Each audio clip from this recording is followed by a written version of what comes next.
पूजा पाठ कुछ भी शुरू करते हैं तो शांति पाठ से शुरू करते हैं। और शांति पाठ में क्या, सिर्फ मानवता की नहीं है, पूरे विश्व में शांति का हम कामना करते हैं।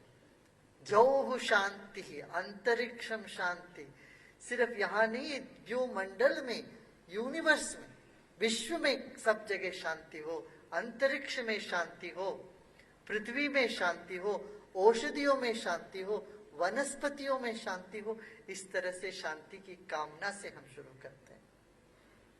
इसलिए भारत ऐसी एक विशिष्ट संस्कृति है दुनिया में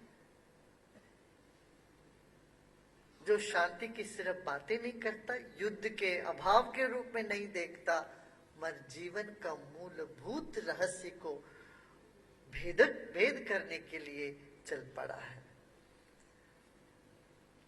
डॉक्टर नागेंद्र सिंह के बारे में मैं बताऊं तो मुझे अभी स्मरण आ रहा है, जब मैं दिल्ली में हम थे 1980 में, 80 और 79 में डॉक्टर नागेंद्र सिंह से हमारा परिचय हुआ। सफदरजंग एन्क्लेव में हम रहते थे, वहां हम ध्यान का कक्षा लगाते थे। उस वक्त वो आए, हम तो 24 साल के थे और वो रिटायर हो चुके थे सुप्रीम कोर्ट से। उनकी सहजता सरलता देखिए, हमारे पास आके ध्यान सीखा उन्होंने। तब हमने पूछा आपका क्या ख्वाहिश क्या है? वो बोले गुरुदेव एक चीज है स्वामी जी, एक चीज की बात मेरे मन में है, इंटरनेशनल कोर्ट ऑफ जस्टिस में मुझे जाना है, आप आशीर्वाद दीजिए।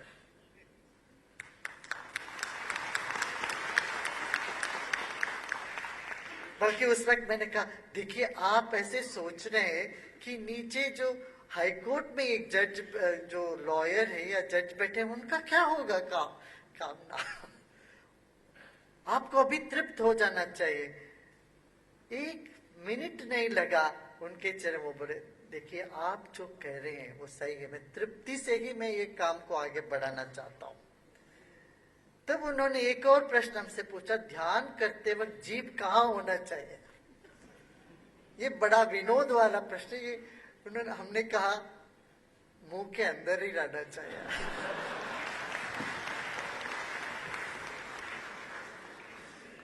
कि कई लोग कई तरह से उन दिनों में ध्यान के बारे में बातें करते थे। डॉक्टर नागेंद्र सिंह जी में वो विनम्रता थी, एक हास्य भाव रहा और किसी से भी सीखने की एक जो सहजता सरलता उनमें रही, उससे वो इतनी ऊंचाई पर पहुंचे। भारत का जो एक शान मैं समझता हूं, हमारी जुडिशरी की एक शान में समझता हूं, डॉक्टर जस्टिस नागेंद्र सिंह जी वहाँ इंटरनेशनल कोर्ट ऑफ जस्टिस में हेग में इन्होंने कार्यरत रह के देश की एक गौरव बढ़ाया। आज उनके नाम का ये जो पुरस्कार है, मैं सहर्ष उसको स्वीकार करता हूँ और आप सबको अभिनंदन करता हूँ। ओम शांति।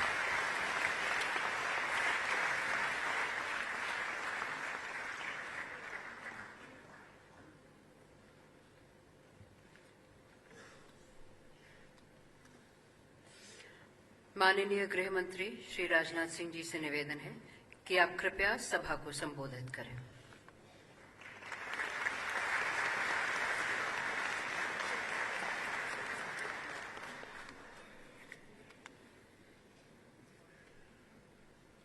पूज्य गुरुदेव श्री श्री रविशंकर जी, आदरणीय पंडित बिरजू महाराज जी, आदरणीय कृष्ण गोपाल जी और international goodwill society of India के चेयरमैन श्री योगेंद्र नारायण जी, श्री विजय जिंदल जी, श्री राम मेहरोत्रा जी, डॉक्टर आर के भटनागर जी, डॉक्टर राजकुमार अग्रवाल, डॉक्टर अमित जैन और श्री प्रवेश खन्ना, सभागार में उपस्थित मेरे सभी सम्मानित देवियों एवं सज्जनों, जब गुरुदेव अपने विचार व्यक्त कर रहे थे,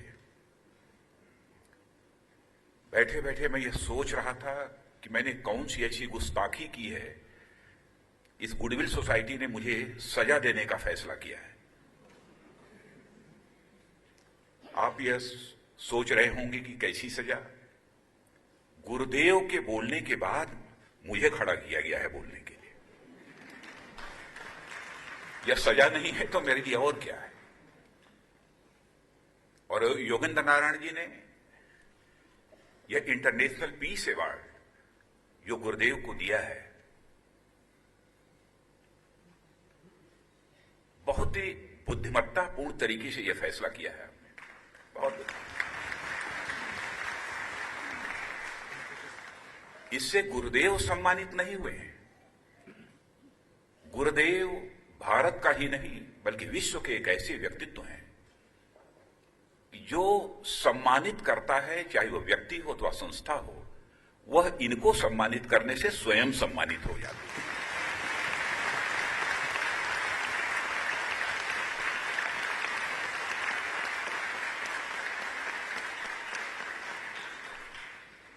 यही मैं सोच रहा था कि योगेंद्र नारायण जी ने बहुत चालाकी से इस काम को किया है।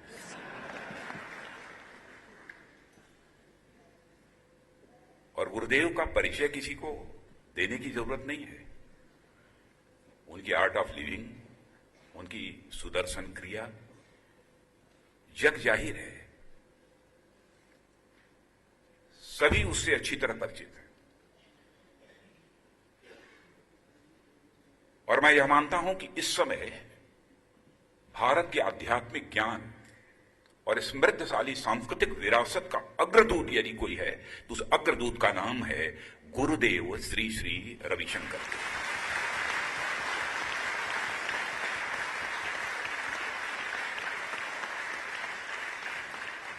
इन्हें हम सभी आध्यात्मिक गुरु कहते हैं। भारत के लोग ही नहीं बल्कि विश्व के दूसरे देशों के लोग भी इन्हें आध्यात्मिक गुरु कहते हैं।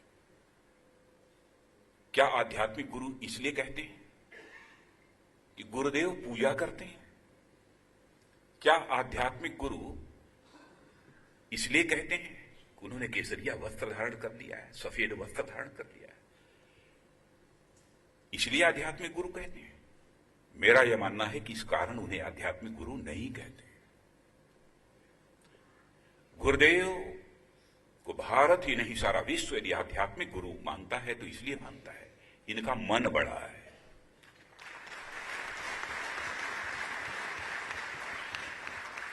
पूरी सृष्टि में, इन द होल यूनिवर्स, पूरी सृष्टि में मनुष्य को छोड़कर जितने प्राणी होते हैं हृदय प्रधान होते हैं, लेकिन मनुष्य एक ऐसा प्राणी है जो कि मन प्रधान होता है। मन में ही भावनाएं पैदा होती हैं। और मनुष्य के जीवन के संबंध में कहा गया है कि मनुष्य का जीवन यह मनोवृत्तियों का खेल है। पति पत्नी का रिश्ता भी भावनाओं का रिश्ता होता है। पति पत्नी का रिश्ता खून का रिश्ता नहीं होता है। मन यदि व्यक्ति का बड़ा होता है तो अपनी पत्नी तक ही अपने को सीमित नहीं रखता है, अपने परिवार तक ही अपने को सीमित नहीं रखता है, अपने समाज तक ही अपने को सीमित नहीं रखता है, अपने देश अपने राष्ट्र तक ही अपने को सीमित नहीं रखता है, पूरी सृष्टि के तक ही अपने को, पूरे संसार तक ही अपने को सीमित नहीं रखता है, बल्कि वह अपने मन को पूरे होल यूनिवर्स, पूरी सृष्टि के साथ जोड़ लेता है। ऐसा ही व्यक्ति आध्यात्मिक।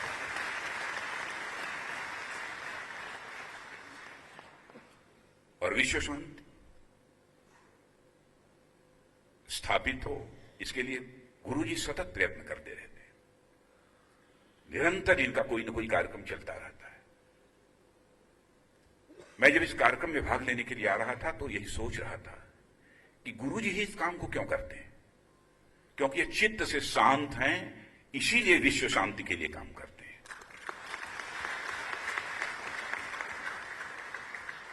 जिसका चित्त शांत नहीं होगा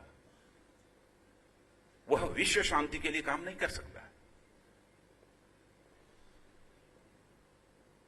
मन शांत है, चित्त शांत है, मन बड़ा है, और मैं देखता हूं सदैव मुस्कुराते रहते हैं, आनंदित रहते हैं। तो मैं सोच रहा था क्यों हर समय हंसते रहते हैं, तनाव में देखता ही नहीं कभी। कौन सी यह साधना है, क्या रहस्य है इसके पीछे?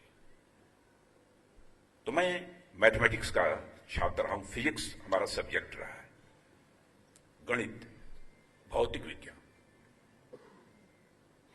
तो मैं यह सोच रहा था कि यदि मन जिसका बड़ा हो, यदि वही आध्यात्मिक है, तो जो आध्यात्मिक होगा उतना ही अधिक उसे आनंद की प्राप्ति होगी।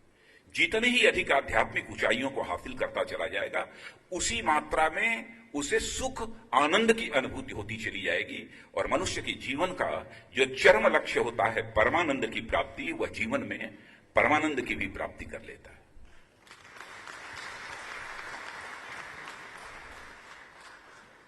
तो मैंने कहा कि यदि किसी मैथमेटिक्स के फार्मूले के रूप में यदि इसको रखना हो तो हम कैसे रखें? मान लीजिए थोड़ी देर के लिए कि आपका मन एक सर्किल है, एक वृत्त है, सर्किल है। आपका मन सर्किल है। सर्किल है तो उसका परिधि होगी, उसका सर्कमफेरेंस होगा। मैंने कहा कि जैसे जैसे आपका मन बड़ा होता चला जाएगा, उसी अनुपात में आपकी सुख की, आनंद की मात्रा बढ़ती चली जाएगी। जैसे जैसे मन छोटा होता चला जाएगा, सुख और आनंद की मात्रा घटती जाएगी, यानी आपको दुख की प्राप्ति बढ़ती चली जाएगी। तो मैंने कहा इसको मैथमेटिकल फार्मूले में कैसे रखा जाए? तो मैंने कहा ऐसे रख सकते हैं, circumference of man is directly proportional to the magnitude of sukh.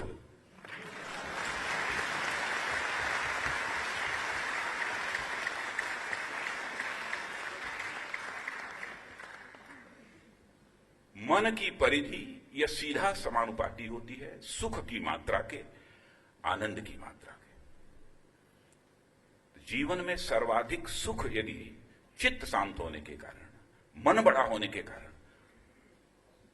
गुरुदेव को प्राप्त है, इसीलिए वह विश्व शांति के एक अग्रदूत के रूप में इस समय अपनी भूमिका का निर्वाह कर रहे हैं। आजकल बड़ी चर्चा होती है intellectual property, intellectual property of right की बात होती है। बहुत सारी चर्चाएं होती है। दुनिया इसे डिफाइन कर रही है, रीडिफाइन किया जा रहा है, सब कुछ हो रहा है। भारत की इंटेलेक्चुअल प्रॉपर्टी क्या है? भारत की इंटेलेक्चुअल प्रॉपर्टी हमारा आध्यात्मिक ज्ञान है और समृद्धशाली सांस्कृतिक विरासत।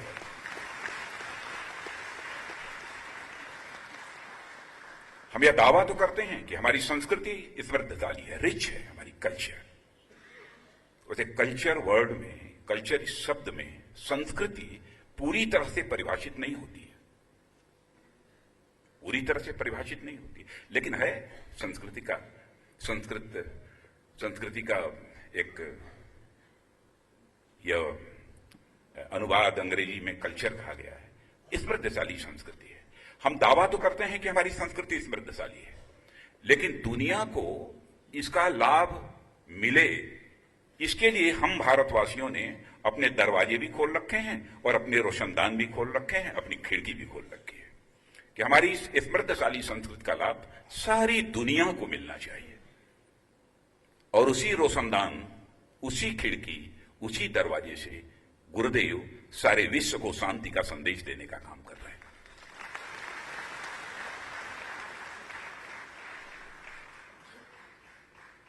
और भारत की संस्कृति, भारत का आध्यात्मिक ज्ञान, यह सांप्रदायिक बंधनों से मुक्त है, जातिगत बंधनों से मुक्त है, किसी भी बंधन से मुक्त है। भारत की संस्कृति की स्वीकार्यता, चाहे कोई जाति हो, पंथ हो, मजहब हो, सब में इसकी स्वीकार्यता बढ़ती चली जा रही है, सब में इसकी स्वीकार्यता बढ़ती चली जा रही है। ऐसी हमारी यह समृद्धशाली संस्कृति है और ऐसी ही समृद्धशाली सांस्कृतिक विरासत और आध्यात्मिक ज्ञान के साधक, उपासक यदि कोई है, उस व्यक्तित्व का नाम है गुरुदेव श्री श्री रविशंकर जी।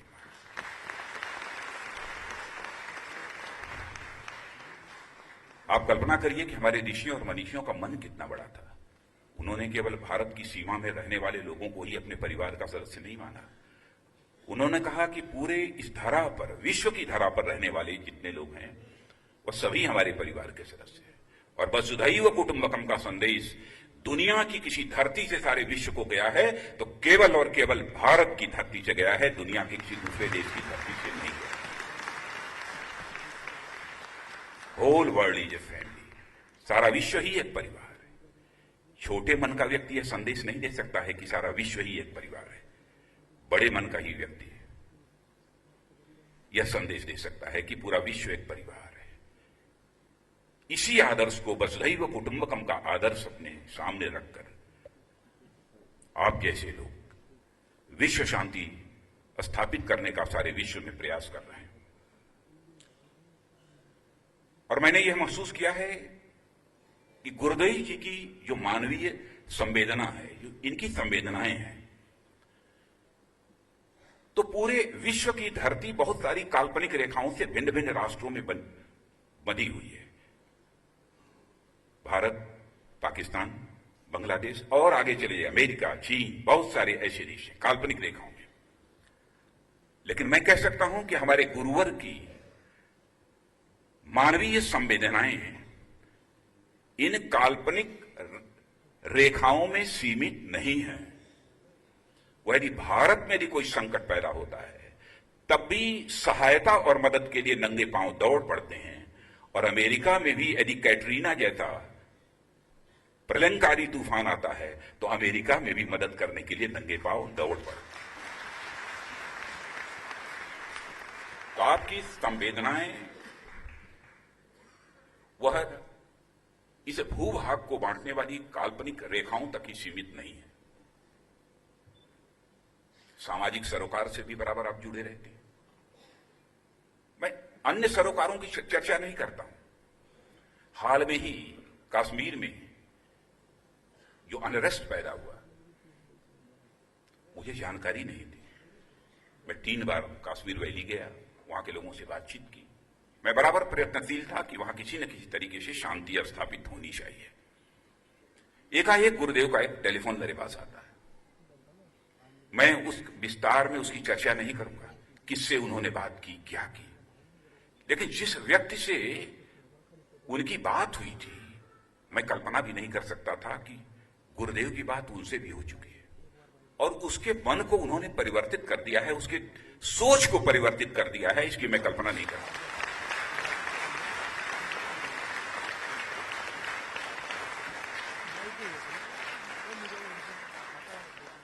और यह भी बताया कि 23 को फिर से कश्मीर जा रहे हैं,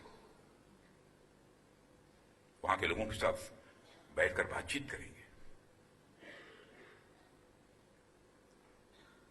जिस व्यक्ति की संवेदनाएं हैं यदि कहीं पर बंधी होंगी, सीमित होंगी, वो व्यक्ति ऐसा काम नहीं कर सकता।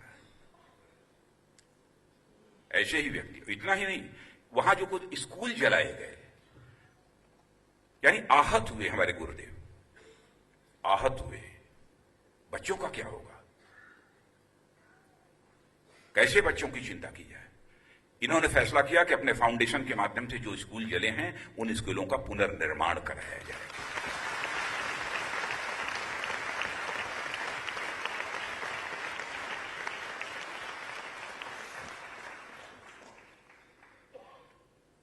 ऐसा कोई बहुत ही संवेदनशील आध्यात्मिक व्यक्तित्व होगा अथवा भारत की सांस्कृतिक विरासत के प्रति जिसकी गहरी आस्था होगी वही कर सकता है। और उसके संबंध में हम जैसे लोगों को तो घंटे, 2 घंटे, 2.5 घंटे भी यदि बोलना हो तो मैं समझता हूं कि मुझे लगेगा कि ये बात पूरी नहीं हुई है। लेकिन सीमा है, इसलिए इस अवसर पर ज्यादा कुछ न कहते हुए इस कार्यक्रम में उपस्थित होकर और इंटरनेशनल पीस अवार्ड देकर गुरुदेव को आज मैंने भी कुछ मुनाफा कमा लिया है।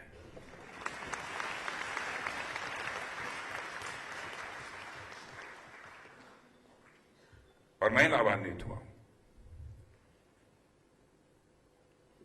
यह सौभाग्य मुझे प्राप्त हुआ है, और यह सौभाग्य जो मुझे प्राप्त हुआ है इसके लिए international goodwill society of India के चेयरमैन श्री योगेंद्र नारायण जी को मैं इसके लिए धन्यवाद देना चाहता हूं, उनको आभार व्यक्त करना चाहता हूं। उन्होंने इस कार्यक्रम में मुझे आमंत्रित किया। इन्हीं शब्दों के साथ पूज्य गुरुदेव के प्रति पुनः अंतःमन से क्या कहूं, आदर कहूं कि क्या कहूं, अंतःमन से आदर की अभिव्यक्ति करते हुए अपना निवेदन समाप्त करता हूं।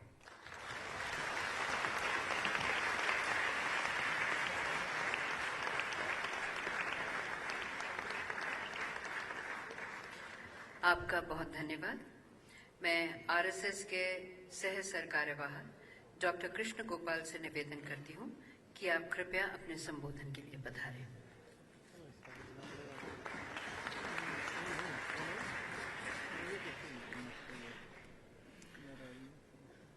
मंच पर विराजमान पूज्य श्री श्री रविशंकर जी महाराज, आदरणीय राजनाथ जी, आदरणीय श्री बिरजू महाराज, अन्य विशिष्ट गण, सभा में उपस्थित परमादरणीय बंधुओं और बहनों, आज विश्व शांति के लिए पूज्य श्री श्री रविशंकर जी महाराज के जो प्रयास चल रहे हैं और जिस गति से उनको सफलता प्राप्त हो रही है,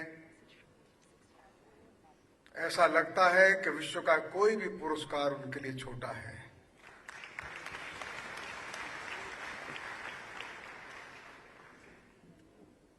जैसा माननीय राजनाथ जी ने कहा कि पुरस्कार देकर के हम लोग स्वयं को गौरवान्वित अनुभव करते हैं, ये सच बात है। 155 से भी अधिक देशों में जहां लोगों के मन अशांत है, एक अध्यात्म की सुंदर गंगा प्रवाहित करने का काम जो भारत की संत परंपरा सदियों से करती चली आ रही है, उसको महाराज जी ने एक सुंदर और नया वर्तमान समय के अनुकूल आयाम दिया है। यह हम सभी के लिए आनंद की बात है, गौरव की बात है। भारत अपना कितना भी विकास करे, अच्छी सुंदर सड़कें बनाए, बड़े बड़े एयरपोर्ट्स बने, बड़ी फैक्ट्रीज इंडस्ट्रीज विकसित हो, बड़े बड़े कॉलोनीज बन जाएं, उसमें भारत की कोई बड़ी महानता नहीं दिखती। पूरा का पूरा अमेरिका अगर भारत में ट्रांसफर भी हो जाए तो भारत की एक विशिष्टता जो है वो अलग है, वो रह जाएगी। वो क्या है? भारत की जो महानता और भारत का जो गौरव, भारत की जो विशेष बात है, वो भारत का अध्यात्म है। ये अमूल्य धरोहर है हमारी। ये हमारी ऐसी मुकुट मणि है जो विश्व में दुर्लभ है। ये केवल भारत ही दे सकता है, यही धरती दे सकती है।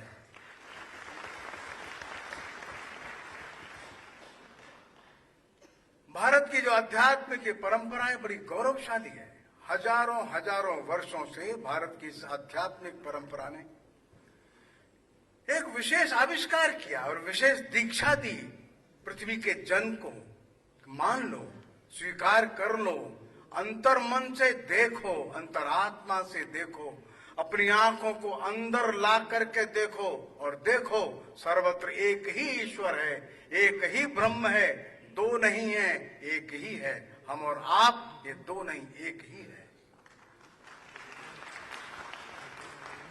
यही अध्यात्म है। जहां द्वैत है वहां संघर्ष है। भारत ने कहा नहीं, आत्मा परमात्मा इन दोनों के बीच में अगर कोई बात है तो इल्यूमिनेशन की बात हो सकती है। हाँ, ये आत्मा और परमात्मा के बीच के संबंध के ऊपर चर्चा गहरी हो सकती है। दोनों एक है कि दोनों अलग अलग है? एक का प्रतिबिंब है, एक की छाया है। वो द्वैत है कि अद्वैत है? लेकिन परमात्मा का ही रूप है। इसमें किसी को दो राय इस देश में धरती पर नहीं होती। और इसलिए इस आध्यात्मिक प्रकाश ने इस देश के अंदर एक ऐसी दीक्षा यहाँ के जन को दी, सर्वसाधारण को दी। दूर वनवासी क्षेत्र में रहने वाला व्यक्ति भी उस चिड़िया के अंदर आत्मा देखता है, परमात्मा का रूप देखता है। दूर गांव में रहने वाला व्यक्ति भी जब फसल बोने जाता है तो खेत के अंदर, अपने बैल के अंदर, गाय के अंदर उत्पन्न होने वाले अन्न के अंदर उसी ब्रह्म के रूप का दर्शन करता है, अनुभव करता है। यह आध्यात्मिक भाव है जो एकात्म बोध करा देता है। यही हमारी अमूल्य मणि है, निधि है। यही हमारी एक ऐसी धरोहर है जिसके कारण से हम सारे संघर्षों के ऊपर एक विजय प्राप्त करते चले आ रहे हैं। विविधताएं तो बहुत हो सकती हैं, लेकिन पाश्चात्य जगत ने इन्हें विविधताओं में संघर्ष देख लिया, स्ट्रगल देखा, और इसलिए स्ट्रगल फॉर एग्जिस्टेंस की ओर बढ़ने लगे। जो जो जो जो फिटेस्ट है वो सरवाइव करेगा। भारत ने कहा नहीं, सब सरवाइव करेंगे। चींटी भी सरवाइव करेगी और हाथी भी सरवाइव करेगा। जंगल में हमेशा से संघर्ष दिखता होगा। जो हिंसक पशु है वो छोटे छोटे अहिंसक जानवरों को मारते, लेकिन वो भी खत्म नहीं हुए, वो भी चल रहे हैं। ये प्रकृति का नैसर्गिक नियम है। और जो भारत के आध्यात्मिक परंपरा को मानने वाले उन महापुरुषों ने इस उपदेश को निरंतर जारी रखा कि सबके अंदर एक ही भाव देखो। वर्तमान की जो शिक्षा चल रही, वर्तमान की जो सिविलाइजेशन चल रही है, सभ्यता चल रही है, उसमें व्यक्ति शिक्षा पाता है, तरह तरह की शक्तियां अर्जित करता है, तरह तरह के सामर्थ्य इकट्ठे करता है, और धीरे धीरे उसको लगता है मेरे को किसी की आवश्यकता नहीं, इंडिपेंडेंट होता है। धीरे धीरे सामर्थ्यवान होता है, अकेला होता जाता है, धीरे धीरे अकेला ही खड़ा हो जाता है। ध्यान में आता है वर्तमान का जो सिविलाइजेशनल एस्पेक्ट है, ये पहलू है, व्यक्ति के अंदर सामर्थ्य तो देता है, शक्ति देता है, अनेक प्रकार के गुण देता है, लेकिन उसको अकेला छोड़ देता है। वो प्रतियोगी के भाव से जीता है। धीरे धीरे मन के अंदर घृणा, ईर्ष्या, द्वेष और प्रतियोगी प्रतिस्पर्धी भाव पैदा होता है, और ध्यान में आता है कहीं न कहीं संघर्ष का सृजन हो जाता है।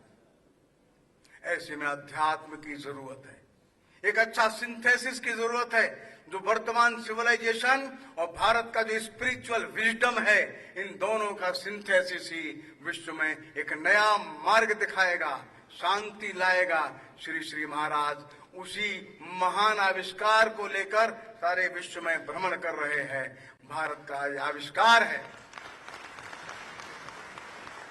भारत ने भौतिक समृद्धि को नकारा नहीं, भारत ने बड़े बड़े महलों को छोड़ा भी नहीं, लेकिन बड़े बड़े महल थे, बड़े बड़े विकास थे, भौतिक विकास थे, उनके साथ उनके अंतर्मन में बैठी जो अध्यात्म की पवित्र गंगा थी, वो भी साथ साथ थी।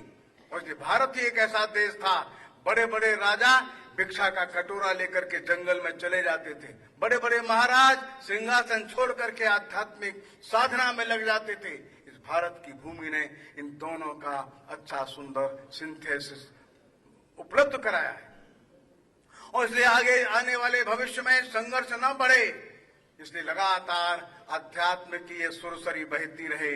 हम पूज्य रविशंकर जी के चरणों में विनम्रता पूर्वक प्रणाम करते हैं, क्योंकि वे भारत की आध्यात्मिक महान परंपरा के प्रतिनिधि के रूप में सारे विश्व को वह ज्ञान दे रहे हैं, वह परम पवित्र धरोहर दे रहे हैं जिसकी विश्व को इस समय नितांत आवश्यकता है। मैं उनके पवित्र चरणों में प्रणाम करता हुआ अपना निवेदन पूर्ण करता हूं। नमस्कार।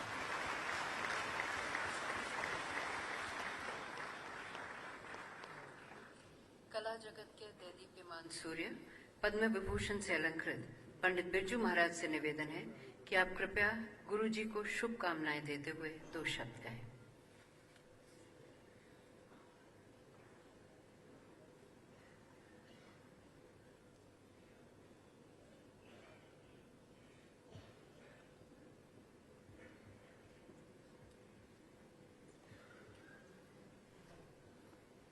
गुरुदेव को प्रणाम करते हुए तथा रंगमंच भी विराजमान सभी सम्मानीय, सबका नाम तो आप सभी सुन चुके हैं। अब हमें तो नाम भी याद नहीं था, सिवाय इसके कि इनका स्वागत अपने बोलों से कर सकता हूँ जो मेरे धर्म में, मेरे कर्म में है, मेरे गुरुओं में दिया है। कृतधान धगट धगचिट कृथित धगट धगचिट कतान तगट धगिरिन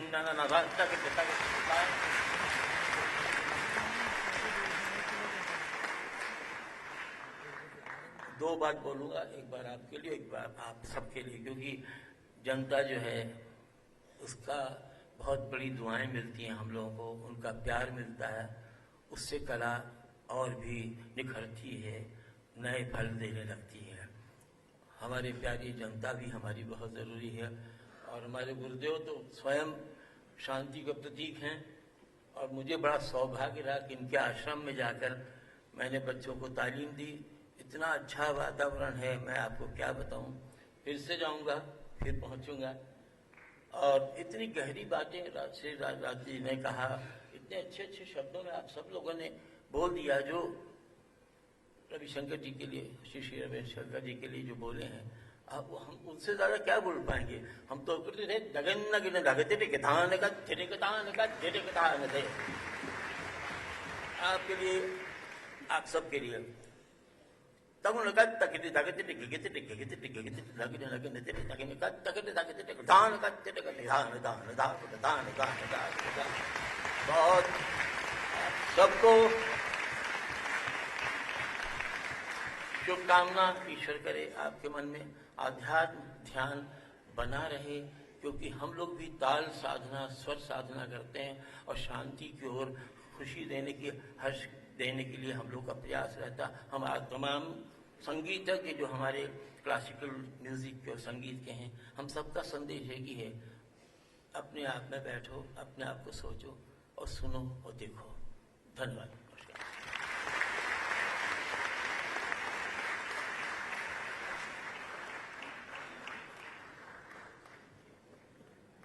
महाराज जी को धन्यवाद देते हैं।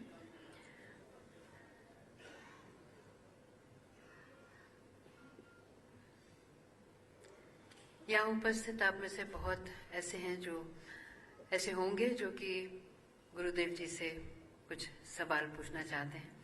हमारा क्वेश्चन एंड आंसर सेशन होगा अभी। हमारे वॉलंटियर्स के पास माइक से आप अपना हाथ उठाइएगा, सवाल पूछिएगा अपना परिचय देते हुए और गुरुदेव उनका जवाब देंगे।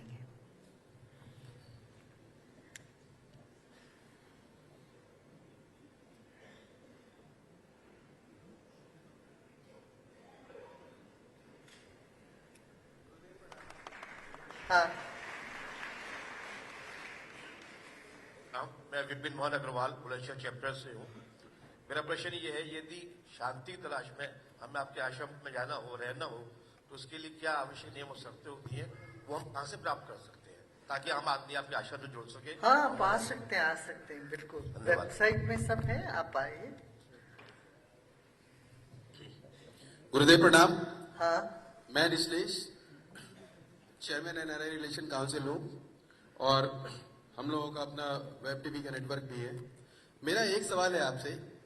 हम लोग पिछले बचपन से लेकर आज तक आपकी पुस्तक को स्टॉल पे देखते आ रहे हैं और उसमें से बहुत सारी पुस्तकों को हमने पढ़ा भी है।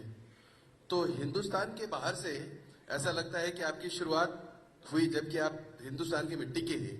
हिंदुस्तान के लोगों ने सब जगह बहुत अच्छा किया है, लेकिन आप बाहर से हिंदुस्तान आ रहे हैं और मुझे इसका कुछ कारण समझ में नहीं आया कि ऐसा क्यों हुआ, जबकि ऋषि मुनि हिंदुस्तान में पहले अपना योगदान देते हैं, फिर विदेशों में प्रसिद्धि पाते हैं। आपका कुछ मामला उल्टा सा लगा, तो उस पर जवाब चाहिए। ऐसा नहीं, हम हिंदुस्तान से ही शुरू किए हैं। यहाँ गांव-गांव में बहुत जगह काम चल रहा है। फिर भी देखिए, दिल्ली की ये बात है कि जब सूरज एक टीन के टुकड़े से रिफ्लेक्ट होता है तो ज्यादा चमकता है। तो बाहर से जब रिफ्लेक्शन आता है तो हम उस पर ज्यादा गौर करते हैं, ध्यान देते हैं। कहावत है ना, घर की मुर्गी। गुरुदेव प्रणाम। हाँ बोलिए। गुरुदेव प्रणाम। हाँ। मैं अनिल खंडेलवाल, राष्ट्र निर्माण। हाँ।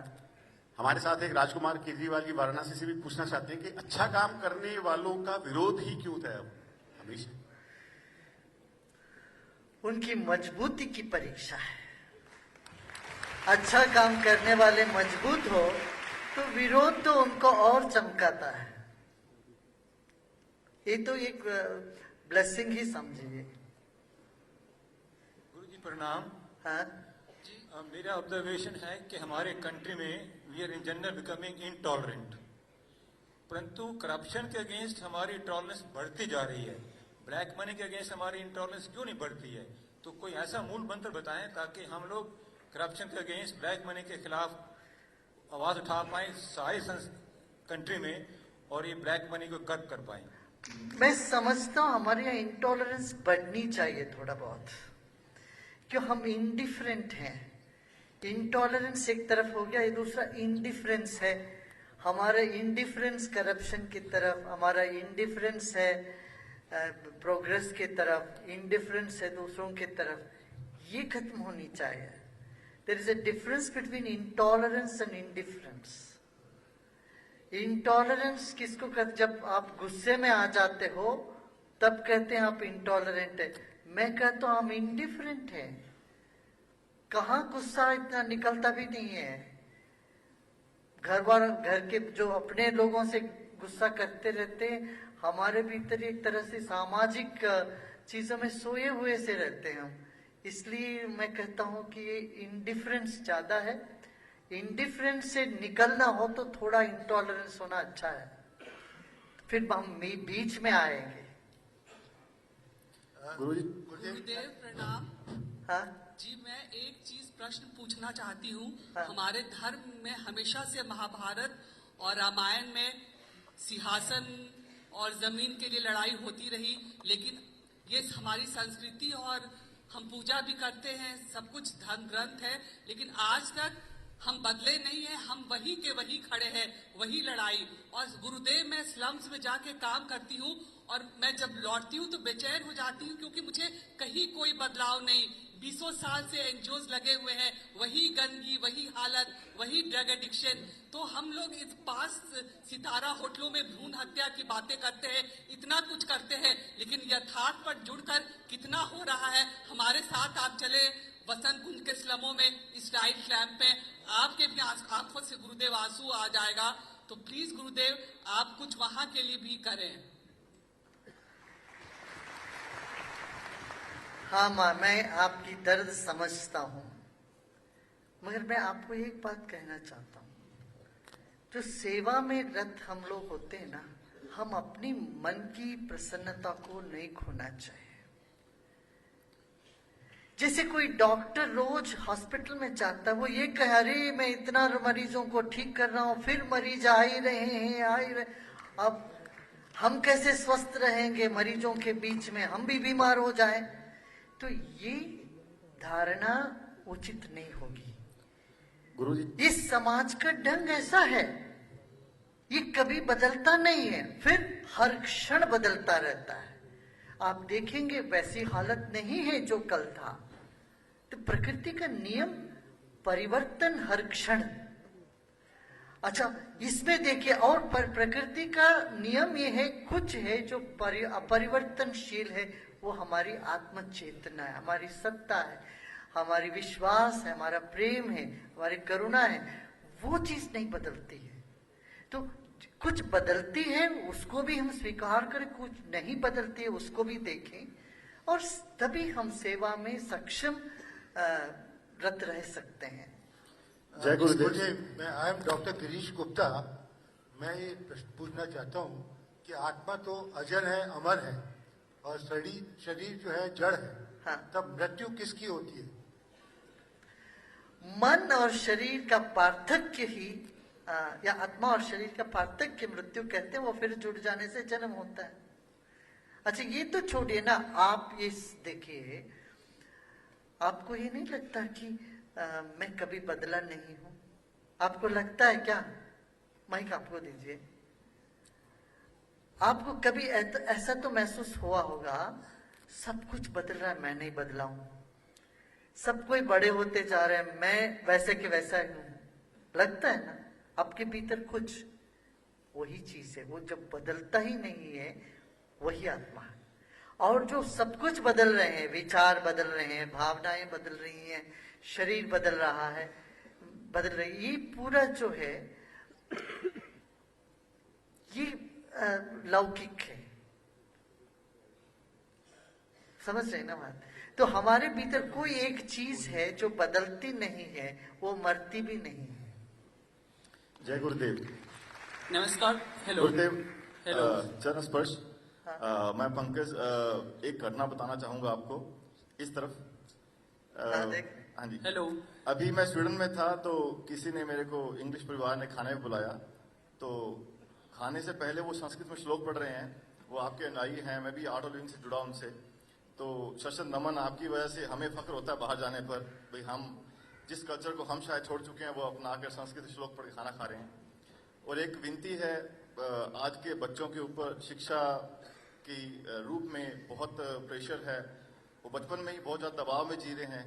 तो कृपया कुछ उनके लिए, राजनाथ जी हैं, आप हैं, कुछ मिलकर करिए ताकि स्कूलों के अंदर हम वो शिक्षा दे पाएं जो जरूरी है, ना कि वो जो दिखावे के लिए है। धन्यवाद। प्रणाम गुरुदेव। आपने अभी बातें की थी आंतरिक शांति और भौतिक शांति और आध्यात्मिक शांति के बारे में, which is more effective for our life? What is? कौन सा इसमें ज्यादा इफेक्टिव है जिससे हम एक ही सभी शांति को प्राप्त कर सकते हैं? हाँ, तीनों चाहिए ना। आप देखो, काम जहां आप करते हो वहां हलबल मच जाए तो आप कुछ कर नहीं पाते हो, शांति चाहिए।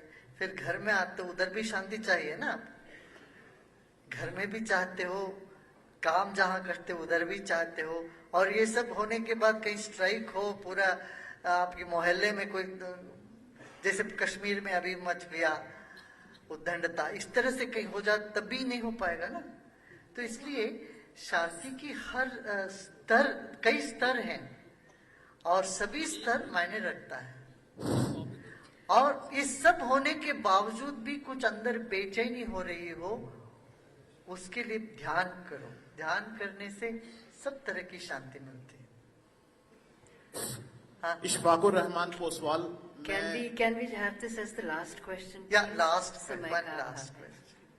Yeah, Ishfaqur Rahman Poswal, I belong to you. मैं आर्ट ऑफ लिविंग से जुड़ा हूँ, आपको पता ही है गुरुदेव जी। मैं बेंगलोर में आपके आश्रम में भी गया। और दूसरा ये है कि मैं भाजपा से भी जुड़ा हूँ, बीजेपी से उम्मीदवार हूँ, करनाल कॉन्स्टिट्यूंसी कश्मीर से। तो मुझे बड़े फख्र से आज कहना पड़ रहा है कि माननीय गृह मंत्री जी ने भी कश्मीर का जिक्र किया और आपका तल्लक भी जो है कश्मीर से बताया। आपको जो पूरा भारत जो है विश्व गुरु के नाम से जानता है, तो मैं ये जानना चाहता हूं कि पाकिस्तान के लिए आपकी क्या राय है? पाकिस्तान में जो लोग बैठे हुए हिंदुस्तान को डिस्टर्ब करना चाह रहे हैं और हिंदुस्तान को डिस्टेबलाइज करना चाह रहे हैं, माननीय गृह मंत्री जी को बाखूबी वाकिफ है सब चीजों से, तो आपका क्या संदेश है पाकिस्तान के लिए कि हमारा देश जो है बच सके इन चीजों से? मेरा ताल्लुक पाकिस्तान की जनता के साथ रहा है, और जहां तक जनता की सवाल है, वो जनता, वहां की जनता भी, आम जनता भी चाहती है अमन, और आम जनता भारत में काफी मैत्री भाव भी चाहती है। और राजकारण के तौर पर जो मैं कुछ उस पर टीका टिप्पणी नहीं करना चाहता हूं, मुझे क्यों उस पर मेरा उसमें रुचि भी नहीं है, ना उनसे मेरा कोई संपर्क है, जानकारी भी है। तो राजकारण के तौर पर जो हो रहा है वो अलग है, मगर पीपल टू पीपल कांटेक्ट में पाकिस्तान के लोग भी अमन चाहते हैं। वहां करीब 15,000 के करीब लोग अपना प्रशिक्षण पा चुके हैं। हजारों लोगों को, 70,000 बच्चों को वहां पर अपना हेल्प भी हुआ है वॉलंटियर के जरिए, और कई टीचर हैं, वो लोग अपना काम कर रहे हैं। पर ये मैं यही कह रहा हूँ, आपने गृह मंत्री जी ने बताया, आपने सुना भी है, ये काल्पनिक सीमाओं के पार मानवीयता है। मानवीयता पूरी दुनिया को एक सूत्र में देखना चाहते हैं। तो इसीलिए हम ये भी जरूरत है जब राष्ट्रवाद की हमें आवश्यकता है वो देखना है। फिर विश्ववाद, ये दोनों में टकराव कहीं नहीं है, मानवीयता को लेके विश्ववाद पर हम चलते हैं। नमस्कार। थैंक यू, आपका बहुत धन्यवाद। हम जानते हैं कि बहुत सारे सवाल हैं, लेकिन वो शायद प्रोग्राम के बाद भी पूछे जा सकते हैं।